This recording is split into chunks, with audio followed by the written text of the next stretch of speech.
আসসালামু আলাইকুম ওয়া রাহমাতুল্লাহি ওয়া বারাকাতুহু।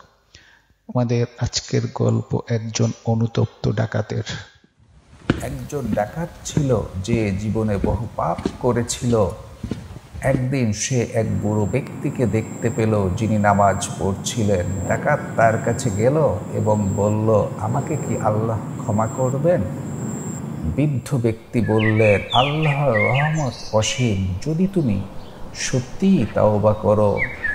ডাকাত কান্নায় ভেঙে পড়ল এবং প্রতিজ্ঞা করল যে সে বদলে যাবে। সে আল্লাহর দরবারে হাত তুলে বলল, হে আল্লাহ, আমাকে মাফ করে দাও। তারপর সে নেককার হওয়ার সিদ্ধান্ত নিল এবং ভালো পথে হাঁটা শুরু করল। কিছুদিন পর সে মারা গেল, কিন্তু সে তাওবা করেছিল।